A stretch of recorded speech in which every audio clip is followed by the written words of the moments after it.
What does it mean to be Melungeon? In the mountains of Virginia and other Appalachian states, mixed-race people have long eked out a living, while questions about their intriguing origins have persisted. Tucked away in the Appalachian Mountains, a forgotten community quietly endured centuries of questions. With olive-toned skin, dark eyes, and high cheekbones, the Melungeons defied every racial category early America tried to impose. They weren't fully black, white, or Native American, and that made them a mystery. Rumors swirled. Were they survivors of shipwrecked explorers, descendants of a lost colony, or something far more complex? They lived between the lines of law and legend, avoiding census takers, changing their names, and vanishing into the hills. Myths protected them. Stories disguised them. But none of it could outrun one thing: the truth. What did the Melungeons have to hide? And why did it take so long to find them? The answers might surprise you. The origins of a forgotten people. The term Melungeon was first recorded in 1813, appearing in church documents from Scott County, Virginia, where it was used as a slur against people believed to be of mixed racial ancestry. Though the name itself is relatively recent, the families it came to describe had already lived in the southeastern United States for generations, particularly in parts of Virginia, North Carolina, and what would become Tennessee. These families descended largely from free people of color in colonial Virginia, whose backgrounds included European, African, and in some cases Native American lineage. Rather than forming a unified group with a single origin, the Melungeons were the result of gradual, complex migrations and intermarriages among marginalized populations. According to research published in 2011 by Roberta Estes and others, Melungeon lineages likely emerged from unions between African and European indentured servants in 17th century Virginia. Some scholars, citing historical records, also point to possible connections to Atlantic Creoles, people of mixed Iberian, Jewish, and African descent who may have migrated from Spanish or Portuguese colonies and intermarried with local populations.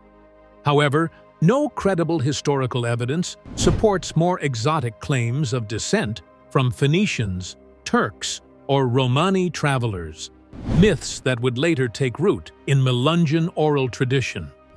Early in the 19th century, alien observers would vaguely and inconsistently describe Melungeons in the silly terms of race. In official documents, they can appear as mulatto, free Negro, Indian, or simply as other free persons. Such vagueness only added to public confusion and made them more susceptible to suspicion and the charges that always were leveled.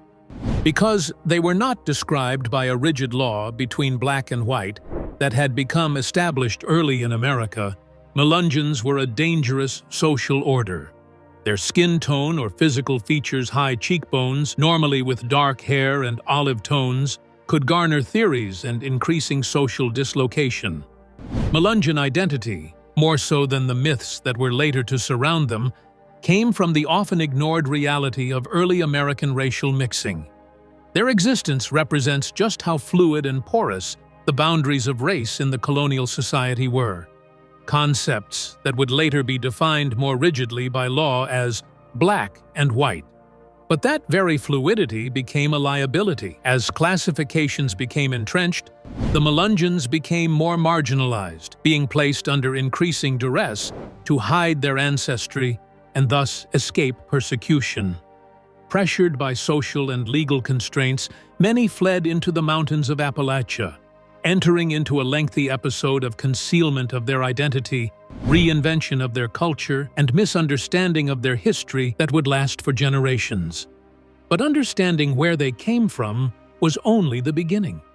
How they survived is a story even more revealing. Living in legal limbo. In early colonial America, the Melungeons lived in a society where race was more than skin color. It was a legal framework that dictated access to rights, land, and status. Classified ambiguously as neither fully white nor fully black, Melungeons occupied a gray area that made them targets of legal discrimination. Colonial laws restricted free people of color from voting, owning land, testifying against white citizens in court, and accessing many basic protections. Although Melungeons were technically free, their ambiguous racial status meant they were always viewed with suspicion and treated as second-class citizens in a rigidly segregated society that demanded clear racial boundaries. The constant threat of legal persecution forced many Melungeon families into survival mode. Court cases from the 18th and 19th centuries reveal the desperate measures they took to protect their rights. Some Melungeons claimed Portuguese, Spanish, or Mediterranean ancestry to distance themselves from African heritage, knowing that being classified as black could result in the loss of land, property, and basic civil liberties. Legal battles were often a matter of survival. Proving European ancestry could mean the difference between keeping one's home or being forcibly marginalized. These efforts were not always successful, but they reveal how deeply the racial caste system shaped the lives and identities of mixed-race communities. Migration was yet another vital statute. For instance, as racial laws grew stricter in the 17th century, many of the Melungeons moved into the isolated Appalachian Mountains, most of Tennessee, Kentucky, and Virginia. Rugged, remote mountain terrain was a certain kind of protection for them from the glaring eyes and legalities in the lowland South. Even with all that isolation from the world, they still dragged along the stigma of racial ambiguity. Land ownership disputes, school segregation, and legal issues continued into the 19th century, compelling Melungeons to keep fighting for their fundamental rights against a system that sought to make them disappear or reclassify them as black with all the attendant handicaps. One of the best examples of their tightrope legal status comes from specific court cases in the 1800s, as with Martha Zimmerman's case. Since she had inherited property from her father, she had to fight in 1874 to fend off claims against her that she had African ancestry. A lawyer for her argued that she descended from ancient Phoenicians rather than African slaves, a strategy that ultimately won her case, but highlighted the absurd extents Melungeons had to reach to survive legally. In another instance, Jacob Perkins claimed defamation after he was accused of being Negro blood in his veins, a statement that had the potential of leading to either social ostracization, legal penalties, or loss of property. It shows that it had not become a question of identity for Melungeons. That was how they existed through the racially divided America. Seeking refuge in Appalachia. By the late 1700s, life for the Melungeons in the lowlands of Virginia and the Carolinas had become increasingly perilous. Colonial and early American laws continued to tighten racial classifications, leaving little space for those who didn't fit neatly into categories of white or black. Free people of color, including Melungeons, faced escalating discrimination. Barred from voting, restricted from owning land, and constantly under legal and social suspicion. Faced with this growing hostility and the real threat of losing what little rights they had, many Melungeons made a critical decision. They began migrating westward into the remote and rugged Appalachian Mountains, seeking a place where they could live beyond the reach of restrictive laws and racial persecution.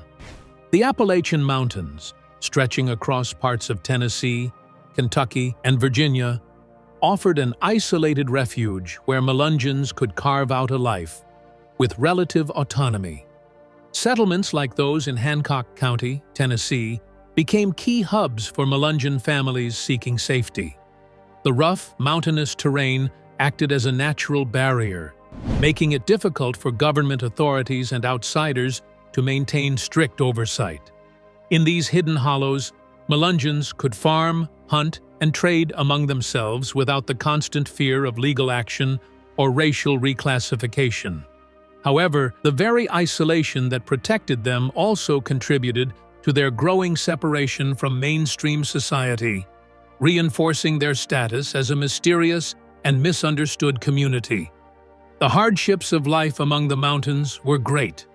Cut off from larger trade networks and fertile farming lands, Melungeon communities relied heavily on subsistence farming and hunting for survival and bartered for goods and services. Educational opportunities were rare, and economic advancement was limited. Tight communities worked like a refuge and offered companionship, where strength could be drawn to withstand the hardships of life.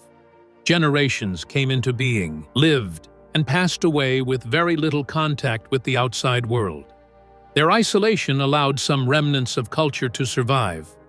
But that same isolation gave rise to wild speculation and rumor among outsiders, so that the Melungeons became further entrenched in myths and stereotypes in the minds of these outsiders about this strange group that has remained hidden somehow deep inside Appalachia.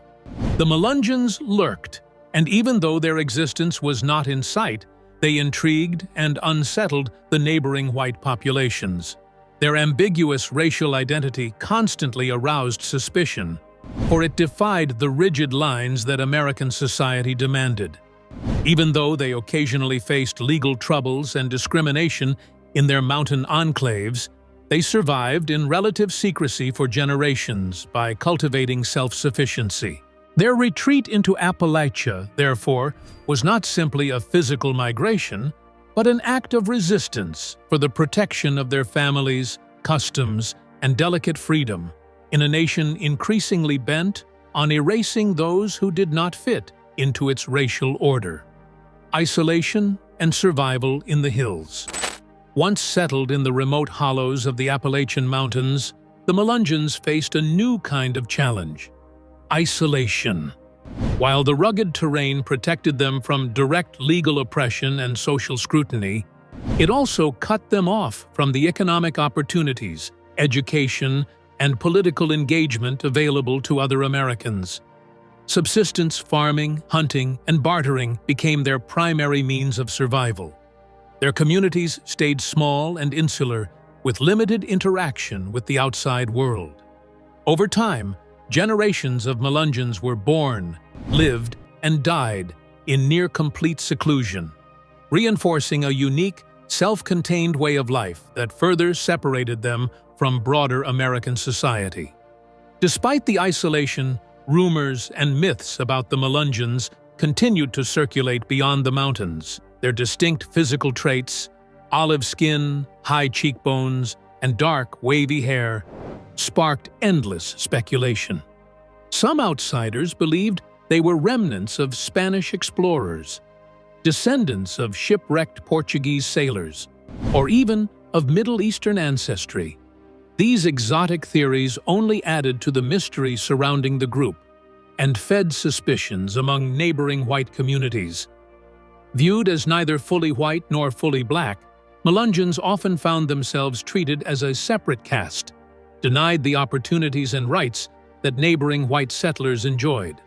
But the isolation that was intended to protect the Melungeons also turned into a cultural and social prison. Throughout the late 19th century, as racial laws became increasingly more severe across the South, Melungeons were still barred from formal education, political participation, and economic advancement. Additionally, because of their ambiguous racial identity, they suffered legal attacks on land ownership and civil rights. In protecting themselves, many Melungeon families engaged in name changes, avoidance of official documentation, and cultural and religious assimilation when required. Even with such efforts on their behalf, the stigma associated with being people when they were historically perceived as other in a racially stratified society could not be erased. Secrecy became a vital means of survival even within their isolated communities. Some Melungeons preserved cultural fragments of folk medicine practices that hint at African and Native American influences. However, such practices remained closely guarded. The family histories proclaiming a Portuguese or other European ancestry were publicly emphasized to sustain whatever tenuous social standing they could muster. For the next generations, secrecy and myth-making were as much a part of their identity as the Appalachian environment. This mode of survival was enough for them to survive, yet it diminished their ability to make a clear linkage to their true history, a history that only began to resurface under the auspices of modern genetic testing centuries later. Folklore and fabricated origins. Over generations, the Melungeons created and embraced various origin stories to protect themselves from the harsh realities of America's racial hierarchy. One of the most enduring legends suggested that they descended from shipwrecked Portuguese or Spanish explorers who integrated with Native American tribes and free black communities. Theories of Iberian ancestry became particularly popular because they offered an alternative to being categorized as black, which carried severe legal and social consequences in early America. The Melungeons' distinct features, olive skin, high cheekbones, and dark, wavy hair, fueled these claims, helping them to assert a European identity in a society obsessed with racial purity. Beyond the Portuguese narrative, other colorful theories emerged. Some speculated that the Melungeons were tied to the lost English colony of Roanoke, absorbed into native tribes, and later forming a mixed-race community. Others went even further, proposing connections to Middle Eastern or Ottoman Turkish ancestry, based on the Melungeons' physical resemblance to people from those regions. A particularly fascinating theory suggested they were descendants of Sephardic Jews who fled Spain during the Inquisition. Supporters pointed to customs like pork avoidance and certain folk traditions as potential clues. However, while these stories provided compelling narratives, none were supported by historical documentation or credible evidence. The longer these invented or embellished origins survived within a community, the more vital they became for survival. Many Melungeons came to identify quite ambiguously as Black Dutch or Black Irish, terms that allowed them to obscure their potentially African or Native American ancestry behind claims of European lineage. Such designations offered the bearers some amount of protection from a society where being classified as black meant the forfeiture of rights, land, and status. This redefinition of heritage was by no means simply a matter of pride. It was rather a strategic means for the protection of legal standing, economic opportunity, and place in mainstream society by whatever means, including the distorting or even reinvention of the truth of their ancestry. With such ready-made identities, the immediate situation might have been salvaged, but the effect of these willful constructions was to further complicate a situation already shrouded in mystery for the next generation. Outside forces kept on perceiving them as a strange and exotic set of people, provoking more speculation about their past. In Melungeon families, myths were often passed down as facts, leading many descendants to believe in Mediterranean or exotic origins. Most of these myths would only be definitively disproved in the 21st century by DNA testing, which proved instead that the Melungeons' real origins were a hybrid of European, African, and Native American. Yet the myths weren't the only shield Melungeons used to survive. Their next move was even more ingenious: the use of Black Dutch and Black Irish. As racial divisions hardened in early American society, the Melungeons adopted new strategies to survive, one of the most notable being the invention of alternative lineages. To avoid the harsh legal and social consequences of being classified as black, many Melungeons began identifying themselves with ambiguous European ancestries such as Black Dutch and Black Irish. These terms allowed families to obscure their African or Native American roots while maintaining a connection to European heritage, which carried significantly less stigma. Claiming such backgrounds provided a critical shield in a society where a person's racial classification could determine their access to land ownership, legal rights, and social mobility. The label Black Dutch was often used to suggest descent from darker-complexioned German settlers, while Black Irish was similarly invoked to imply ancestry from Irish immigrants who were thought to have darker features. These claims were not necessarily rooted in actual historical migrations, but rather served as socially acceptable explanations for Melungeons' distinct physical characteristics: olive skin, dark hair, and high cheekbones that might otherwise have been questioned. By associating themselves with European identities, Melungeons could sidestep the rigid racial boundaries that governed American life, preserving their property rights and safeguarding future opportunities for their descendants. In public and in the courts, the making of those lineages was far more than a mere piece of folklore. It was an ingenious survival strategy. 19th-century court records document Melungeon families actively trying to have their ancestry recognized as European rather than African. To call oneself Black Dutch or Black Irish could very well have meant the literal difference between keeping one's land and being legally recognized as a black man, with all the subsequent losses that classification incurred. The stakes were extremely high. A family losing in court would not only lose prestige, but also freedom, rights, and livelihoods. While the invented identities offered a degree of protection, their effect was also to deepen and prolong the confusion surrounding Melungeon origins for outsiders and for the Melungeons themselves. Many descendants, generation after generation, came to accept as true an almost drip-fed mythology of Portuguese, Dutch, or Irish ancestry, often unaware that these stories had been deliberately constructed for survival. It was only with the rising popularity of DNA testing in the 21st century that the truth came to light. The Melungeons are of mixed European, African, and Native American descent, yet their ancestors had survived, and in doing so had buried their real history in layers of myth and reconstruction. Changing names and passing for white. Facing increasing racial discrimination and legal restrictions, many Melungeons adopted powerful strategies of assimilation to protect their families and secure better futures. One of the most effective methods was changing their names. By altering surnames to sound more Anglo-American, Melungeons could hide traces of their African or Native American ancestry. Common Melungeon family names like Collins, Gibson, and Mullins became widespread, helping individuals pass as descendants of Irish or Scottish settlers rather than being identified as mixed race.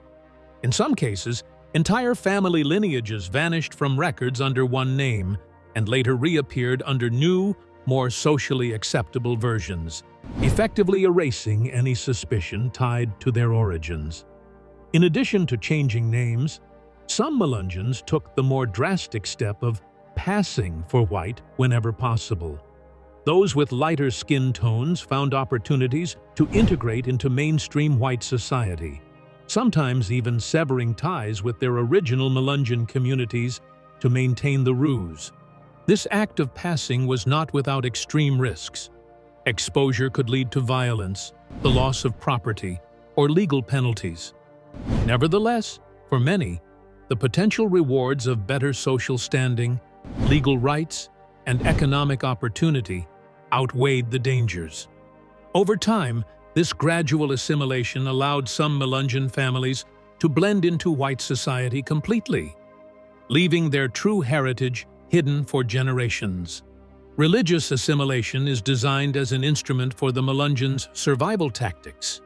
Many of the Melungeons converted to Christianity, most of them as either Baptist, Methodist, or Presbyterian, to conform to the established religious practices of white settlers. Conversion was more than simply a matter of faith. It was also intended for social blending. For many Melungeons, it was against the background of baptism records and church membership rolls that unofficial evidence of whiteness were produced for local acceptance. However, in all probability, traces of a mixed cultural heritage continued within their homes through folk medicine practices and oral traditions, holding indications of African and Native American inheritance as well. Yet religious assimilation could never completely assure the Melungeons from the dangers posed by racial reclassification. Like others who had passed for whites during the 19th century, Melungeons could not completely avoid the legal hurdles at times when American society were placing more and more stringent racial laws. Constant vigilance about their classification before whites became a pivotal issue in molding Melungeon identity and family strategy. Many would lose touch with their true roots as time progressed, and acceptance of these survival myths was passed down generations. However, it was only until the 21st century that DNA testing would paint a real picture, no more than a triracial people from ancestors who had endured, adapted, and survived through both resilience and reinvention. Legal struggles over racial identity. Throughout the 18th and 19th centuries, Melungeons often found themselves entangled in courtroom battles where their racial identity was directly on trial. In a society where legal rights such as land ownership, voting, and inheritance depended on being classified as white, accusations of African ancestry could have devastating consequences. Being legally labeled as black meant facing not only social ostracization, but also the loss of property, civil rights, and basic protections. As a result, Melungeons were frequently forced to defend their racial identity in courtrooms, arguing that they descended from European, Portuguese, or Mediterranean ancestors in order to preserve their standing in society. One of the most infamous cases highlighting these struggles involved Martha Zimmerman in Tennessee in 1874. Accused of having African ancestry, Zimmerman risked losing her inheritance and legal protections. Her defense argued that she descended from ancient Phoenicians, a Mediterranean people, rather than from Africans. Remarkably, the court accepted this argument, allowing her to maintain her rights. This case underscored the absurd lengths Melungeons had to go to in order to fit into an American legal system that rigidly divided individuals based on race. It also revealed how vital ancestry claims, no matter how historically questionable, were to surviving in a deeply discriminatory society. In 1855, there was a very telling case when Jacob Perkins sued for defamation after being accused of having Negro blood. For Perkins and others like him, such an accusation was not merely an insult. It was an attack on property, safety, and status. Perkins must prove in court that he had European blood and not African blood, a requirement that showed how racial slander was a real perennial threat in the course of one's life. The legal tussles demonstrate that Melungeons did not merely sit passively as victims under the racial caste system of America. They actively resisted, deploying legal interpretation after legal interpretation, seeking to protect themselves and their families from systemic injustice. Yet victories in courts often came with heavy costs. The fight to establish one's racial status needed constant work, and further reinforced the secrecy and reinvention of identity salient to Melungeon survival strategies. Families learned to concoct respectable origin stories, evade official records when possible, and cling tightly to myths that might offer protection against racial reclassification.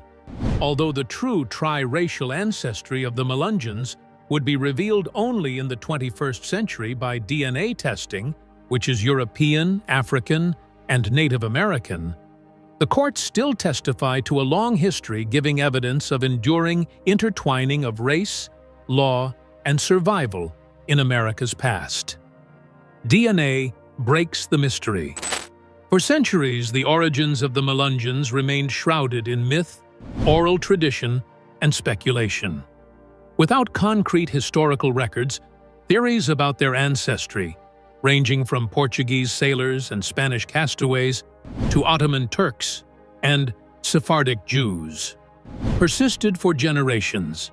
However, the rise of modern genetic science in the late 20th and early 21st centuries finally offered the tools needed to uncover the truth. DNA testing, once reserved mainly for forensic science and medical research, began being used by genealogists to trace family histories with unprecedented accuracy. For the Melungeons, science would prove transformative, dismantling long-held myths and replacing them with verifiable fact. The turning point came in 2011 when a groundbreaking study was published in the Journal of Genetic Genealogy, led by researchers Roberta Estes, Jack Goins, and others. They analyzed both Y DNA, which is passed from father to son, and mitochondrial DNA, which is passed from mother to child, from multiple Melungeon families. The results shattered popular legends. Rather than being descendants of Portuguese, Middle Eastern, or exotic European groups, the Melungeons were found to be a tri-racial mix. Their ancestry was primarily European, with significant African and Native American contributions. Most paternal lines traced back to Western Europe, while many maternal lines pointed to African and indigenous American roots. These findings completely contradicted the narrative that many Melungeons had long used to survive socially. For generations, asserting one had exotic Mediterranean or Iberian heritage worked as a strategy for avoiding the disastrous implications of being classified as black in a racially segregated society. The DNA proved a painful reckoning. Some Melungeon descendants accepted the findings and relished the complexity of their real ancestry. Others bucked against it, questioning the methods of the study itself, or accusing the researchers of attempting to assign an unwanted contingent of racial identity. The emotional reactions underscored just how deeply intertwined race and ancestry were with identity and survival throughout the history of America. Furthermore, the DNA revelations regarding Melungeons had bigger ramifications beyond emotionalism. Their genetic story proved beyond a reasonable doubt the presence of early racial miscegenation in colonial America, long before the law codified rigidity in racial classification. The Melungeons' very existence testified to a time when racial boundaries were much more porous than what later narratives would dare to suggest. For centuries, mired in necessity and myth-making, the Melungeons' true history was finally blown wide open by the pristine truth of science. With other communities now trying to piece together their past with DNA analysis, the Melungeons serve as a critical reminder of the complex, often uncomfortable reality of America's racial history. The facts were clear, but not everyone was ready to face what they revealed: cultural reckoning and rediscovery. The revelation of the Melungeons' true ancestry through DNA testing forced a cultural reckoning within the community. For generations, many Melungeon families had proudly embraced myths of Portuguese, Spanish, or Mediterranean descent, clinging to these narratives as a way to secure better social standing in a racially divided America. When scientific studies revealed that Melungeons were actually a tri-racial group, primarily European, but also African and Native American, many descendants struggled with the emotional and cultural implications. The truth upended long-cherished family stories and forced a re-evaluation of personal and collective identity. Reactions to the DNA findings were deeply mixed. Some Melungeon descendants welcomed the truth, seeing it as an opportunity to reconnect with a fuller, more authentic heritage that had been hidden out of necessity. For others, however, the revelations were difficult to accept. The deep-seated fear and stigma associated with African ancestry, rooted in centuries of racial discrimination, led some to deny or question the scientific results. Accusations surfaced against researchers, with critics alleging that the DNA studies had political or social agendas. These emotional responses highlighted how profoundly race and identity are intertwined in American history, not just biologically, but socially and psychologically. Working through personal issues, the Melungeons' rediscovery of their real ancestry triggered larger historical and cultural dialogues. They began to greet historians, genealogists, and anthropologists, as they began a reconsideration of early American race-mixing experiences through the Melungeon example. Their presence contradicted the rigid racial categorizations that had dominated the American system of law and culture for several centuries. Concepts such as the survival tactics of being silent, myth-making, and passing for white were, for them, not so many tricks for selfish gain, but rather, in the real world, desperate strategies made by the marginalized to protect their families from a hostile perception. Melungeon survival then became a smaller mirror to a larger story of racial fluidity and resistance in America's past. Even today, the Melungeon legacy is evolving. Many descendants now embrace their multi-ethnic heritage and are engaged in preserving and sharing their history through cultural events, books, and academic research. Their tale reminds us that the racial narrative of America is far more intricate than the binary categories usually taught in history books. The Melungeons' journey from obscured identity to genetic revelation is a testament to the resilience of marginalized communities and an ongoing struggle to accept and acknowledge the full truth regarding America's convoluted and multifaceted racial heritage. Thanks for watching. If you found this story as fascinating as we did, give it a like. Drop a comment with your thoughts, and subscribe for more untold history and hidden truths. And don't go just yet. Your next video is waiting on the screen. Click it now to keep exploring the mysteries history tried to erase.